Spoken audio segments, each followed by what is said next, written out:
नमस्कार दोस्तों, आज की हमारी इस वीडियो में हम आपके लिए महाशिवरात्रि की एक सास बहू की बहुत ही प्यारी कहानी सुनाने जा रही हूँ। किसी गांव में एक परिवार रहता था जिसमें एक बूढ़ी माँ और उसके बेटा और बहू रहते थे। लड़के का नाम श्यामू था। श्यामू नौकरी के लिए शहर चला गया था। अब घर पर सिर्फ सास और बहू रह गए थे। बहू बहुत ही संस्कारी और सीधी सादी थी, लेकिन फिर भी उसकी सास उसे बहुत ही परेशान किया करती थी। हर बात पे उसे डांटा करती थी, लेकिन बहू चुपचाप सब सहन करती और अपनी सास से कुछ नहीं कहती और चुपचाप अपना काम करती रहती। बहू भगवान शिव की बहुत ही बड़ी भक्त थी। वे दिन रात शिव का पूजा पाठ किया करती। एक बार शिवरात्रि का पर्व आया। वैसे तो हर सोमवार को वो घर पर ही पूजा करती थी, लेकिन महाशिवरात्रि के दिन उसने सोचा मैं मंदिर में जाकर पूजा करूं और शिवलिंग पर जल चढ़ाऊं। गांव की सभी औरतें सज धज कर भगवान शिव की पूजा पाठ करने जा रही थी। बहू ने भी व्रत रखा और सज धज कर पूजा के लिए मंदिर जाने लगी। लेकिन उसकी सास ने कहा, कहाँ जा रही हो बहू? बहू ने कहा, शिव जी की मंदिर जा रही हूँ पूजा करने। तो उसकी सास बोले, कहीं जाने की कोई जरूरत नहीं, चुपचाप खेतों पर जाओ और फसलों को देखो और वही आने वाली पंखियों को उड़ाना। बहू ने कहा, माँ जी मंदिर से आकर खेतों में चली जाऊंगी। लेकिन सास ने कहा, क्या तुम्हारे भगवान हमें खाने को दे देंगे? चुपचाप खेतों पर जाओ। सास ने बहू को मंदिर नहीं जाने दिया। मायूस होकर बहू खेतों पर जाने के लिए निकल गई। रास्ते में उसने देखा सब लोग पूजा करने के लिए मंदिर जा रहे हैं। सबको देखकर उसे बहुत बुरा लग रहा था कि वे मंदिर नहीं जा पाई। जब वे खेतों पर पहुंची तब फूट फूट कर रोने लगी। ये सब माता पार्वती और भगवान शिव देख रही थी।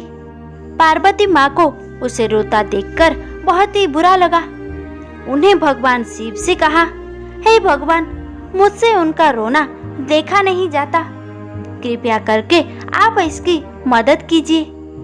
तब भगवान शिव और माता पार्वती सेठ सेठानी का रूप रखकर बहू के पास आए और बहू से कहा, क्या बात है बेटी, तुम इतना क्यों रो रही हो?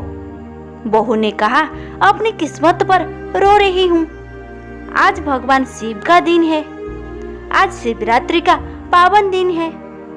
सब लोग शिव मंदिर पूजा करने जा रहे हैं और मेरी सास ने मुझे मंदिर नहीं जाने दिया। मैं व्रत के दिन भी खेतों पर पंछी उड़ा रही हूँ।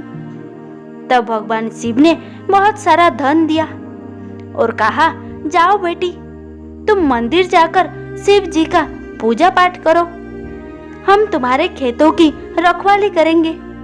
बहू उनका धन्यवाद कर खुश होकर मंदिर गई और बहू ने पूजा पाठ किया। फिर घर आ गई। जब सास ने बहू के हाथ में धन देखा तो पूछा, तुम यहाँ कैसे? मैंने तो तुम्हें खेतों पर भेजा था और इतना सारा धन तुम्हारे पास कहाँ से आया? तब बहू ने सारी बात अपनी सास को बता दी। बहू की बात सुनकर सास दौड़ी दौड़ी खेतों पर गई तो सास का आश्चर्य का ठिकाना ना रहा। सास ने देखा खेतों में फसलों की जगह हीरे मोती थे। सास बहुत खुश हो गई और घर आकर अपनी बहू से कहा, बहू, अगले साल मैं भी शिवरात्रि का व्रत रखूंगी। समय बीतता है और एक साल बीत जाता है। इस साल सास ने भी बहू के साथ शिवरात्रि का व्रत रखा और दौड़ता खेतों पर गई। वहां जाकर जोर जोर से रोने लगी। फिर भगवान शिव और माता पार्वती सेठ सेठानी के रूप में वहां आए और सास से पूछा, माँ जी आप क्यों रो रही हो? मेरी बहू मुझे बहुत परेशान करती है। देखो आज मेरा व्रत है, फिर भी उसने मुझे खेतों पर भेज दिया है। तब शिव जी ने कहा, ठीक है माँ जी, आप घर जाइए, आपको वह सब मिल जाएगा जो आपको मिलना चाहिए। तब सास कहती है कि आपने मुझे कुछ दिया तो है नहीं। तब भगवान शिव ने कहा, तुम घर जाओ, तुम्हें सब कुछ मिल जाएगा।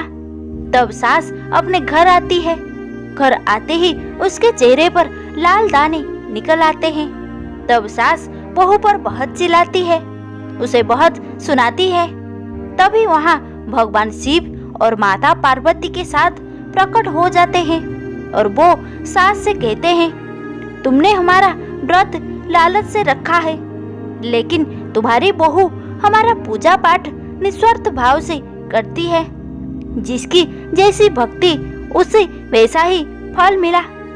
तब बहू भगवान शिव से प्रार्थना करती है, हे भगवान, मेरी सास को ठीक कर दीजिए। शिव जी उसकी सास को ठीक कर देते हैं। सास भगवान शिव जी से क्षमा मांगती है। भगवान शिव और माता पार्वती दोनों को आशीर्वाद देकर अंतर्ध्यान हो जाते हैं। इसके बाद वे दोनों सास बहू शिव जी के मंदिर जाकर शिव जी का पूजा पाठ करने लगती है और उनका जीवन खुशियों से भर जाता है। दोस्तों, आपको ये वीडियो पसंद आई तो वीडियो को लाइक करें, कमेंट करें, चैनल पर नए हो तो सब्सक्राइब अवश्य करें।